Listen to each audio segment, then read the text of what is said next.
তো হেই ভিউয়ার্স, কেমন আছেন সবাই? আশা করব সবাই ভালো আছেন। তো আজকে আমরা এক্সপ্লেন করছি দ্য সিডিং মুভিটা। আর এই মুভিটা বানানো হয়েছে খুবই সুন্দর একটা গল্প নিয়ে। আসলে একবার চিন্তা করুন, যদি খুবই সুন্দরী একটা মেয়ের সাথে আপনি মরুভূমির মধ্যে এমন একটা জায়গায় আটকা পড়ে যান যেখান থেকে বের হয়ে আসাটা প্রায় ইম্পসিবল, আর সারাটা জীবন তার সাথে সেখানেই আপনার পার করে দিতে হয়, তাহলে ব্যাপারটা কেমন হবে? সেই সমস্ত ব্যাপারটাই দেখবো আজকের এই ভিডিওতে। যার মানে বুঝতেই পারছেন ভিডিওটা হতে যাচ্ছে খুবই ইন্টারেস্টিং। সো এই জন্য আমি বলবো ভিডিওটা শেষ পর্যন্ত দেখার জন্য, আর নয়তো অনেক কিছুই মিস করে ফেলবেন। তো চলুন কথা না বাড়িয়ে শুরু করি আজকের ভিডিও।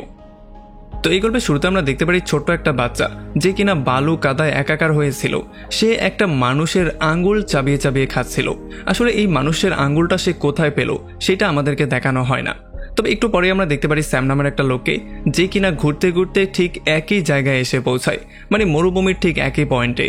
আসলে স্যাম ছিল একজন প্রফেশনাল ফটোগ্রাফার, এই জন্য সে এখানে এসেছে সূর্যগ্রহণের একটা খুবই সুন্দর পিকচার ক্লিক করার জন্য। আর যখন এর একটু পরেই সূর্যগ্রহণ শুরু হয়ে যায়, তখন স্যাম সূর্যগ্রহণের খুবই সুন্দর একটা পিকচার ক্লিক করে। আর তার কাজ শেষ হয়ে যাওয়ার পরে সে আবারও এখান থেকে চলে যাওয়ার জন্য তার গাড়ির দিকে যাওয়া শুরু করে। এখন একটু সামনে যাওয়ার পরেই হঠাৎ করেই স্যাম দেখতে পারে এখানে একটা বাচ্চা বসে কান্নাকাটি করছে। আর যখন স্যাম গিয়ে তাকে জিজ্ঞেস করে যে কি হয়েছে, তখন বাচ্চাটা তাকে বলে যে আমি আমার বাবা মাকে হারিয়ে ফেলেছি। এটা শোনার পরে স্যামের মনে হয় যে বাচ্চাটার একটু সাহায্য করা দরকার। এই জন্য সে তাকে বলে চলো তুমি আমার সঙ্গে আমার গাড়িতে চলো, যাতে করে আমরা দুজন মিলে তোমার বাবা মাকে খুঁজে বের করতে পারি। তবে এই বাচ্চাটাকে যখন সে টেনে তুলে, তখন এই বাচ্চাটা উল্টা দিকে যাওয়া শুরু করে, আর সে বলে যে আমার বাবা মা এই দিকে আছে। যদিও বাচ্চাটার এমন বিহেভিয়ারের জন্য স্যাম কিছুই বুঝতে পারছিল না, তবে এত ছোট একটা বাচ্চাকে সে কোনোভাবে একা ছাড়তেও চাচ্ছিল না। এই জন্য সে চিন্তা করে ঠিক আছে বাচ্চাটাকে ফলো করা যাক। তবে বাচ্চাটাকে একটু দূরে ফলো করার পরেই স্যাম এটা ক্লিয়ারলি বুঝতে পারে যে একটু পরে রাত হয়ে যাবে, আর যদি একবার রাত হয়ে যায় তাহলে সে এখান থেকে আর বেরিয়ে যেতে পারবে না। এই জন্য সেই বাচ্চাটাকে থামিয়ে বলে যে চলো তুমি আমার সঙ্গে চলো, তোমার বাবা মাকে আমি পরে খুঁজে বের করছি। তবে এই বাচ্চাটা উল্টো তাকে গালাগালি করে সেখান থেকে দৌড়ে পালিয়ে যাওয়ার ট্রাই করে। এখন খুব শীঘ্রই রাত হয়ে যায়, আর স্যাম তার গাড়িটার কাছে কোনোভাবে যেতে পারছিল না, কারণ তার গাড়িটা ছিল অনেক দূরে। তবে তবুও স্যাম তার গাড়ির কাছে যাওয়ার জন্য রাস্তা দিয়ে যাওয়া শুরু করে। তবে খুব শীঘ্রই সে রাস্তাটাও ভুলে যায়, আর সে অন্য দিকে চলে যাওয়া শুরু করে। আর যখন সে তার ফোনের সিগন্যালটা চেক করার ট্রাই করে, তখন সে দেখতে পারে সে এমন একটা জায়গায় গিয়ে পৌঁছেছে যেখানে তার ফোনের সিগন্যাল পর্যন্ত নেই। তবে যখন আরও একটু গভীর রাত হয়ে চারপাশটা অন্ধকার হয়ে যায়, তখন স্যাম একটা মেয়ের গলা শুনতে পারে যে কিনা জোরে জোরে গান গাইছিল। আর এই গলাটার শব্দটা ফলো করে করে স্যাম চলে আসে একটা ঘাটের মধ্যে। সে এখানে দেখতে পারে এখানে ছোট্ট করে একটা ঘর বানানো ছিল। এখানে স্যাম একটা সিঁড়ি দেখতে পারে, এই জন্য সে সিঁড়ি দিয়ে নিচে নেমে সোজা সেই ঘরের সামনে এসে দরজায় নক করা শুরু করে। আর তখনই আলিনা নামের একটা মেয়ে এই দরজাটা খুলে। যদিও স্যাম তাকে তার সমস্ত ব্যাপারগুলো খোলামেলা করে বলে, তবে আলিনা এতে করে খুব বেশি একটা শক হয় না।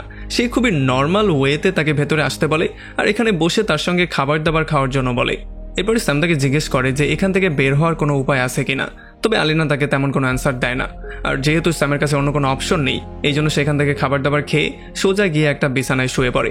তবে একটু পরে যেহেতু স্যামের ঘুম আসছিল না, এই জন্য সে যখন বাইরের দিকে তাকায়, তখন সে দেখতে পারে পাশেরই একটা রুমের মধ্যে আলিনা তার কাপড় চোপড় খুলে সেখানে গোসল করছিল। যদিও এগুলোতে প্রথমে স্যাম একটু বেশি ঘাবড়ে যায়, তবে এরপরে সে তার চোখটা বন্ধ করে নেয়, আর সে সোজা একটা ঘুম দেয়। পরদিন সকালবেলা যখন তার ঘুমটা ভাঙে, তখন সে আলিনার জন্য কিছু টাকা রেখে দিয়ে এখান থেকে চলে যাওয়ার ট্রাই করে। তবে যখনই সে বাইরে বের হয়, তখন সে পুরোপুরি শকড হয়ে যায়।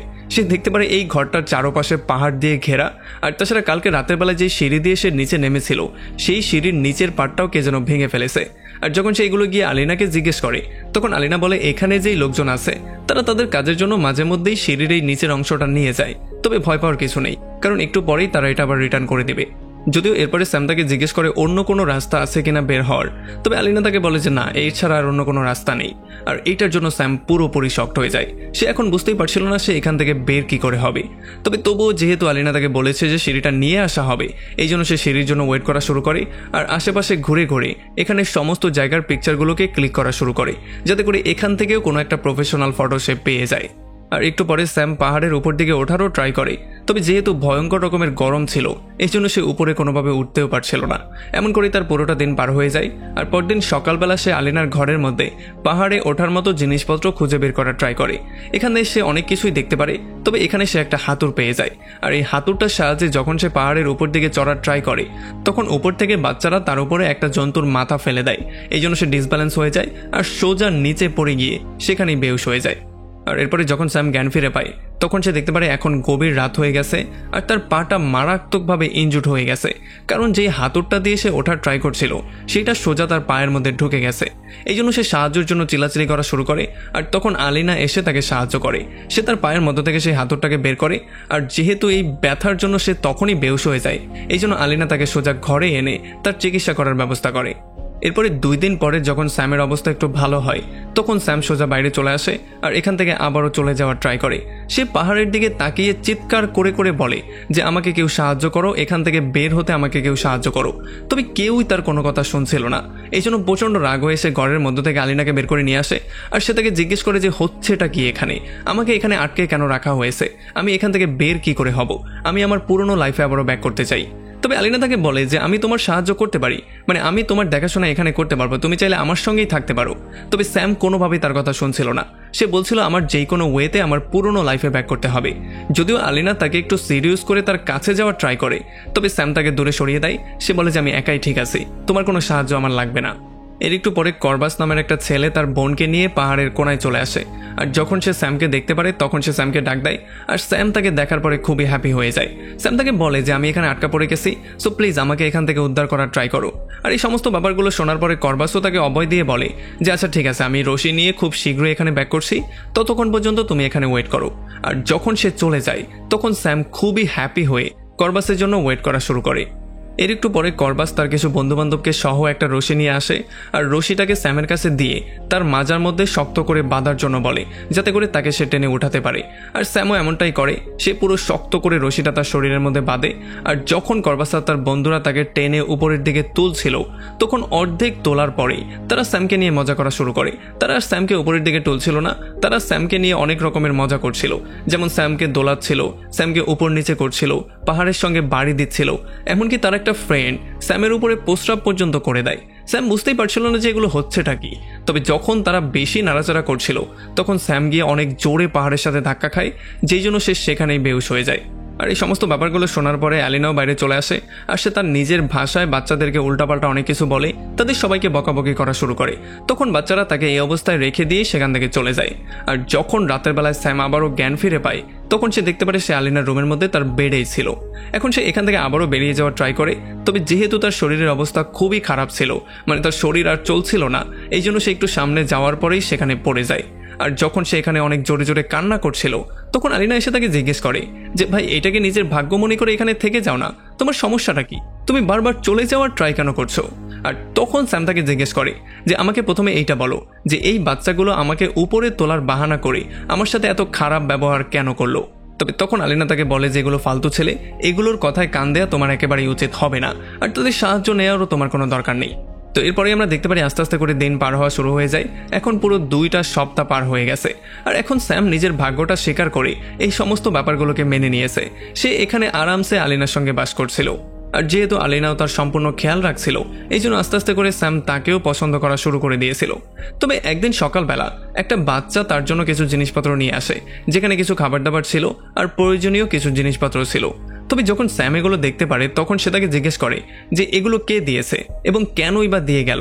তবে তখন আলিনা আবার তাকে বলে দেয় যে কোয়েশ্চেন না করে যে সমস্ত জিনিসগুলো পেয়েছো এগুলোকে খাও এবং হ্যাপিলি এখানে বাস করো। আর এগুলো শোনার পরে স্যামেরও মনে হয় যে হয়তোবা আলিনাও তার মতো এখানে আটকা পড়ে গেছে আর এখন তার মতো বাধ্য হয়েই সে এখানে বাস করছে। তবে সেদিন সন্ধ্যাবেলায় যখন তারা খাবার দাবার খাচ্ছিল তখন স্যাম মদের নেশার মধ্যে ছিল। তবে তখনই সে বাইরে একটা শব্দ শুনতে পারে, এই জন্য সে হাতুড় নিয়ে বাইরে চলে আসে। তবে তখন সে দেখতে পারে করবাস নামের সেই লোকটা একটা মেয়ের বেশ ধরে এখানে বসেছিল। আর যখনই সে তাকে দেখতে পারে তখন সে তাকে আচ্ছা রকম ধলাই করে আর তার চেহারার মধ্যে চাটা দিয়ে সেখান থেকে পালিয়ে চলে যায়। তবে এগুলোর জন্য স্যামের মাথা এত বেশি গরম হয়ে যায় যে সে ঘরের মধ্যে এসে আলিনাকেই উল্টাপাল্টা অনেক কিছু বলা শুরু করে। সে তাকে বলে যে এই সমস্ত বদমাশ ছেলেদেরকে তুমিই লাই দিয়েছো আর এখন তারা কাঁধে উঠে নাচানাচি করছে, তাদের তোমার একটা শিক্ষা দেওয়া উচিত ছিল। তবে আলিনা তাকে বলে যে তুমি বেশি কথা বলছো, তোমার এখন উচিত বেডে গিয়ে শুয়ে পড়া, কারণ তুমি এখন প্রচন্ড নেশার মধ্যে আসো। আর এটা বলেই সে চলে যায় বাথরুমে আর সেখানে গিয়ে কাপড় চোপড় খুলে গোসল করা শুরু করে। আর যখন স্যাম এই সমস্ত ব্যাপারগুলো দেখতে পারে তখন যেহেতু সে নেশার মধ্যে ছিল এই জন্য সে আর নিজেকে কন্ট্রোল করতে পারে না, সে গিয়ে তার সঙ্গে ফিজিক্যাল হয়ে যায়। তো এর কয়েকটা দিন পরে যখন একদিন স্যাম এখানে গাছ রোপণ করার ট্রাই করছিল তখন লিপাস নামের একটা ছেলে এগুলো দেখার পরে পাহাড়ের উপর থেকে চিৎকার করে তাকে জিজ্ঞেস করে যে তুমি এখানে কি করছো, মানে এরকম দাগ দিয়ে তুমি কি করার ট্রাই করছো? তখন স্যাম তাকে বলে যে আমি আসলে গাছ লাগানোর ট্রাই করছি, আর গাছ লাগালে এখানে একটা ছায়ার সৃষ্টি হবে। আর লিপাস তখন তাকে গাছ সম্পর্কে আরও নানান কিছু জিজ্ঞেস করে, কৃষিকাজ সম্পর্কে নানান কিছু জিজ্ঞেস করে, আর স্যামও সেগুলোর অ্যান্সার তাকে দিয়ে দেয়। সে দেখিয়ে দেয় যে কিভাবে গাছ রোপণ করতে হয় আর কিভাবে কৃষিকাজ করতে হয়। যদিও এগুলো শোনার পরে লিপাস এগুলোতে খুব বেশি ইন্টারেস্টেড হয়ে ওঠে, আর তখন এই সুযোগটা নিয়ে স্যাম তাকে বলে যে আমি এই সমস্ত কাজগুলো তোমাকে শেখাতে পারি, তবে এর বদলে তোমার আমাকে সাহায্য করতে হবে। তখন আমরা দেখতে পারি যে লিপাস প্রচণ্ড ঘাবড়ে যায় আর সে এখান থেকে দ্রুত পালিয়ে চলে যায়। তো এরপরে সেদিন সন্ধ্যাবেলায় যখন স্যাম বাসায় বসেছিল তখন সে খুবই পুরনো একটা পিকচার দেখতে পারে, যেই পিকচারের মধ্যে একটা মহিলা ছিল। আর যখন এই মহিলা সম্পর্কে সে আলিনাকে জিজ্ঞেস করে তখন আলিনা তাকে বলে যে এই মহিলা হচ্ছে গিয়ে সেই মহিলা যে কিনা এখানে আসা প্রথম মা ছিল। যদিও এটা শোনার পরে স্যাম তেমন কিছু বুঝতে পারছিল না, তবে তখন আবার আলিনা তাকে ক্লিয়ার করে বলে দেয় যে আমিও মা হতে যাচ্ছি, আসলে তোমার বাচ্চাই আমার পেটে আছে, আর সেদিন যে আমাদের সাথে যেটা হয়েছিল সেটার জন্যই বাচ্চাটা হয়েছে। যদিও সে তাকে ক্লিয়ার করে বলে দেয় যে এই বাচ্চার কোনো দায়ভার তোমাকে নিতে হবে না, এই বাচ্চাটা নর্মালি বড় হবে। তবে এগুলো শোনার পরে স্যামের মাথা প্রচণ্ড গরম হয়ে যায়। সে তাকে বলে যে তুমি আমাকে এখানে ফাঁসিয়ে দিয়েছো, আমি এখন সমস্ত ব্যাপারগুলো বুঝতে পারছি যে কেন এগুলো হচ্ছে, আর আমি চাই না একটা পাগল মহিলার পেটে আমার বাচ্চা থাক। এটা বলে সে সেখান থেকে দ্রুত বেরিয়ে চলে আসে। তো এরপর পরদিন সকালবেলা যখন স্যাম রানিং করছিল তখনই লিপাস নামের সেই ছেলেটা আবারও এখানে চলে আসে, আর এইবার স্যাম এই সুযোগটাকে কাজে লাগিয়ে তাকে নানানভাবে প্রলোভন দেখানোর ট্রাই করে। সে তাকে বলে যে একটা রশি নিয়ে আসার জন্য, যাতে করে সে তাকে ফিজিক্স শেখাতে পারে, আর সে তাকে নানান রকমের লোভও দেখায়। সে বলে যে দেখো আলিনা প্রেগনেন্ট অবস্থায় আছে, সো এই জন্য আমাদের যে কোনো ওয়েতে এখান থেকে বাইরে বেরোতে হবে, আর যদি আমরা এটা করতে না পারি তাহলে হয়তো বাচ্চাটা এখানে মারা যাবে। আর তাছাড়া যদি আমরা একবার বাইরে বেরিয়ে যেতে পারি তাহলে আমরা সবাই অ্যাজ এ ফ্যামিলি বাস করতে পারবো, আমি কারো কোনো ক্ষতি করব না, তোমরা সবাই আমার সাথে বাস করতে পারবে। তবে এই সমস্ত ব্যাপারগুলো শোনার পরেও লিপাস কোনোভাবেই কিছু বুঝতে পারছিল না। সে তাকে বলে যে আমি তোমাকে সেই সময়ই সাহায্য করতে পারবো যখন বাকি সবাই ঘুমের মধ্যে থাকবে, এছাড়া আমার কাছে অন্য কোনো অপশন নেই। তবে তখনই তাদের মধ্যে কথাবার্তাগুলো অন্য একটা ছেলে শুনে ফেলে, এই জন্য সে এখানে এসে লিপাসকে জোর করে এখান থেকে নিয়ে যায়। আর যখন একটু পরে স্যাম আবারও ঘরের মধ্যে ব্যাক করে তখন আলিনা তাকে জিজ্ঞেস করে যে তুমি লিপাসের সঙ্গে কি কথাবার্তা বলছিলে। তখন সে তাকে বলে যে লিপাসের মনটা খুবই পরিষ্কার, লিপাস আমাদেরকে সাহায্য করার জন্য রাজি হয়েছে, আসলে পালিয়ে যাওয়ার জন্য সে আমাদেরকে সাহায্য করবে। তবে এইটা শোনার পরে আলিনার মাথাটা প্রচণ্ড গরম হয়ে যায়, সে বুঝতেই পারছিল না যে এখন আসলে হবেটা কি। আমরা দেখতে পারি সে অনেকটা নার্ভাসও হয়ে যায়। স্যাম তাকে বলে যে যখন আমি এখান থেকে বাইরে বের হব তখন আমি ফ্রিলি সব জায়গায় ঘোরাঘুরি করব এবং আমার বাসায় গিয়ে আমি চিজ বার্গার খাবো। তবে আলিনা বুঝতেই পারছিল না যে এই চিজ বার্গারটা আসলে কি, কারণ সে এই জায়গা থেকে কখনো বাইরে বেরো হয়নি। তো এরপরে যখন গভীর রাতে আলিনা আর স্যাম ঘুমিয়ে পড়ে তখন আমরা দেখতে পারি সমস্ত বাচ্চাগুলো অদ্ভুত রকমের ভঙ্গি ধরে এখানে একটা অদ্ভুত রকমের পূজা করছিল, যেখানে তারা চিৎকার করে করে কিছু একটা বলছিল। আর যখন পরদিন সকালবেলা স্যামের ঘুম ভাঙে তখন বাইরে এসে সে পুরোপুরি শক্ট হয়ে যায়। সে দেখতে পারে লিপাসের ডেড বডিটা ঘাটের উপরে ঝুলছে, তাকে মেরে এখানে কেউ জঘন্যভাবে ঝুলিয়ে রেখেছে, আর তাছাড়া তার পিঠের মধ্যে খুবই ভয়ঙ্কর একটা দাগও ছিল। এখন এইটা দেখার পরে আলিনার মাথা প্রচণ্ড গরম হয়ে যায়, আর সে চিৎকার করে করে সবাইকে বলে যে ভাই তার ভাইয়ের সাথে কখনোই এমনটা করে না। আর এই সমস্ত ব্যাপারগুলো যখন স্যাম শুনতে পারে তখন সে আসলে কিছুই বুঝতেই পারছিল না। আর যখন সে তাকে হ্যান্ডেল করতে যায় তখন আলিনা তার বাচ্চার মৃত্যুর জন্য স্যামকেই দায়ী করা শুরু করে, আর স্যাম কিছু একটা বুঝে উঠতে যেত তার আগেই আলিনা লাকড়ি দিয়ে তার মাথায় জোরে একটা বাড়ি মারে, যেই জন্য সে সেখানে বেহুশ হয়ে যায়। আর এরপরেই আমরা দেখতে পারি কয়েক মাস পরের সিন। আমরা দেখতে পারি এখন স্যামকে একটা কুকুরের মতো একটা খাঁচার মধ্যে বন্দি করা হয়েছে, আর সে একটা পোষা প্রাণীর মতোই এখানে বাস করছে। আলিনার বাচ্চার ডেলিভারির টাইমও অনেক এগিয়ে এসেছিল, আর আলিনা তাকে কোনো রকমে খাবার দাবার দিয়ে জীবিত রাখছিল যাতে সে কোনোভাবে মারা না যায়। এমন করেই যখন দিন পার হচ্ছিল তখন হঠাৎই একদিন স্যাম পাহাড়ের পাড়ে একটা মেয়েকে দেখতে পারে। এই মেয়েটাকে দেখার পরে সে চিৎকার করে করে সাহায্য চায়, আর সে দ্রুত পুলিশকে কল দেওয়ার জন্য বলে। আর এটা দেখার পরে যখনই মেয়েটা পুলিশকে কল দিতে যাচ্ছিল তখনই কোরবাস নামে সেই ছেলেটা এখানে চলে আসে, আর সেই মেয়েটাকে তার চোখের সামনে একটা জঘন্যতম মৃত্যু দেয়। আর এইটা দেখার পরে স্যামের মাথা আরও বেশি গরম হয়ে যায়। সে এখানে লাথি ঘুষি দিয়ে এটাকে ভাঙার ট্রাই করে, তবে কোনোভাবেই সেই খাঁচাটাকে ভাঙতে পারছিল না। তবে এরপরে রাতের বেলায় যখন সে গভীর ঘোরের মধ্যে ছিল তখন একটা ছোট্ট বাচ্চা তার সামনে আসে, আর এই বাচ্চাটা তাকে একটা স্পেশাল ফল দেয়। আর যখন সে ক্ষুধার যন্ত্রণায় এই ফলটা খাওয়া শুরু করে তখনই সে হঠাৎ করে বেহুশ হয়ে যায়। আর যখন গভীর রাতে সে আবারও জ্ঞান ফিরে পায় তখন সে দেখতে পারে তার একটু সামনেই আগুন জ্বালিয়ে আলিনা আর তার বাচ্চারা এখানে পূজা করছিল। আর এই সমস্ত ব্যাপারগুলো দেখার পরে স্যাম এটা ক্লিয়ারলি বুঝতে পারে যে আসলে এই সমস্ত বাচ্চাগুলো হচ্ছে আলিনারই বাচ্চা, যাদের কিনা বাবা ভিন্ন ভিন্ন ছিল। আসলে আলিনা এখানে বিভিন্ন মানুষজনকে কবজা করে তাদের মাধ্যমেই এই বাচ্চাদের জন্ম দিত। এখানে এই ভয়ঙ্কর পূজাটার মধ্যে আলিনা তার চোখের মধ্যে পাতা বেঁধে দেয় আর একটা মুখোশ দিয়ে তার মুখটাকে ঢেকে নেয়, আর বাকি যেই বাচ্চাগুলো ছিল তারা আগুনের চারপাশে নাচানাচি করছিল। তো এরপরে যখন একটা সময় শীতের সময় চলে আসে তখন আলিনা তাকে একটা কম্বল দেওয়ার জন্য চলে আসে। তবে তখন সে আলিনার হাতটা ধরে তার কাছে ভিক্ষা চাওয়া শুরু করে যাতে করে তাকে এখান থেকে সে বের করে। সে বলে যে বাইরে বের হওয়ার পরে আমি তোমার সমস্ত বাচ্চাদের পালার দায়িত্ব নেব, আমি তোমাকেও আমার সঙ্গে রাখবো, প্লিজ তুমি আমাকে এখান থেকে যেই কোনো ওয়েতে বের করো। তবে আলিনা তাকে বলে যে আমি তো তোমার সম্পর্কে কখনো চিন্তাই করিনি, আসলে আমি শুধু চাইছিলাম যাতে করে তুমি কোনো রকমে আমাকে মা বানিয়ে দাও, আর যখন তুমি এই কাজটা করে দিয়েছো এরপর থেকে আর তোমার কোনো দরকারই আমার ছিল না, তোমাকে তো এখন আমি জীবিত রেখেছি, এইটাই তোমার জন্য বোনাস। আর এখন সে শুধুমাত্র ওয়েট করছে বাচ্চাটার জন্ম হওয়ার, কারণ বাচ্চাটা জন্ম হওয়ার পরেই সে তাকে মেরে ফেলবে। তবে পরদিন সকালবেলায় আলিনার একটা ভয়ঙ্কর পেইন শুরু হয়ে যায়। আলিনা বুঝতেই পারছিল না যে এত ভয়ঙ্কর পেইন কেন হচ্ছে, কারণ এর আগে কখনোই তার এত ভয়ঙ্কর পেইন হয়নি। এই জন্য সে সোজা চলে আসে স্যামের কাছে আর বারবার করে তার কাছে সাহায্য চাওয়া শুরু করে। সে তাকে বলে যে প্লিজ, এর আগে কোনোদিনও এত ভয়ঙ্কর পেইন আমার হয়নি, এখন আমাকে সাহায্য করো। তবে এত কিছু হজম করার পরেও এখনও স্যামের তার বাচ্চার প্রতি কিছুটা মায়া ছিল, এই জন্য সে আলিনাকে সাহায্য করার সিদ্ধান্ত নেয়। তবে যখন সে তাকে সাহায্য করতে যাচ্ছিল তখন সে অন্য সাইডে দেখতে পারে কিছু ছেলে তার পালানোর জন্য এখানে একটা সিঁড়ি রেডি করে দাঁড়িয়েছিল। এই জন্য এখন সে বুঝতেই পারছিল না যে সে করবেটা কি, কারণ এইটাই ছিল তার পালানোর শেষ সুযোগ, কারণ এই সুযোগটা হাতছাড়া হয়ে গেলে হয়তোবা সে আর কখনো পালাতেও পারবে না। এই জন্য সে আলিনাকে এখানে রেখে দিয়েই আস্তে আস্তে করে সেই সিঁড়িটার দিকে যাওয়া শুরু করে। তবে একটু পরেই সে একটা বাচ্চার চিৎকার শুনতে পারে, এই জন্য সে সেখানেই দাঁড়া হয়ে যায়। আর পেছন থেকে ঘুরেই সে দেখতে পারে যে আলিনা একটা মেয়ের জন্ম দিয়েছে। এই জন্য সে দ্রুত চলে আসে আলিনার কাছে আর এই মেয়েটাকে কোলে নিয়ে সে তার সমস্ত দুঃখ কষ্ট ভুলে যায়। তবে একটু পরেই আলিনা আবারও তার থেকে তার মেয়েটা নিয়ে নেয় আর সে তাকে বলে যে এই মেয়েটার দেখাশোনা সম্পূর্ণ আমি করব, আর তাছাড়া এই মেয়েটাই হবে পরবর্তী মা, মানে সেও পরবর্তীতে এমন করেই বাচ্চার জন্ম দিয়ে এই রীতিটাকে সামনের দিকে নিয়ে যাবে। আর এরপরে আলিনা স্যামকে থ্যাংক ইউ বলে আর সে তাকে বলে যে আমাদের সঙ্গটা এতটুকুই ছিল। আর এইটা বলার সঙ্গে সঙ্গেই আমরা দেখতে পারি পেছন থেকে একটা ছেলে এসে স্যামের গলাটা পুরো কেটে ফেলে, যেই জন্য স্যামের সেখানেই মৃত্যু হয়ে যায়। আর পরদিন সকালবেলা যখন আলিনা আবারও সুস্থ হয়ে যায় তখন সে স্যামের সমস্ত জিনিসপত্র একটা ট্রাঙ্কের মধ্যে ভরে আর এরপর তার মেয়েকে দুধ খাওয়ানো শুরু করে। আর অন্যদিকে স্যামের লাশটা তারই ঘরের সামনে পড়েছিল, যেটা কিনা পোকামাকড়ে খাচ্ছিল। আর এমনই একটা ভয়ঙ্কর পয়েন্টে এই পুরো মুভিটা এখানে শেষ হয়ে যায়। তো আমাকে কমেন্ট করে জানান কেমন লাগলো ভিডিওটা।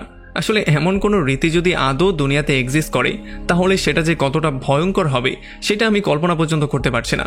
আপনার এটা সম্পর্কে কি মতামত সেটা আমাকে কমেন্ট করে জানান। যদি ভিডিও ভালো লাগে তাহলে অবশ্যই একটা লাইক করবেন, আর যদি এখন আমাদের চ্যানেলটা সাবস্ক্রাইব করে না থাকেন তাহলে প্লিজ এখনই করে ফেলুন। তো আমাদের দেখা হবে অন্য কোনো ভিডিওতে অন্য কোনো একদিন। Till then, take care.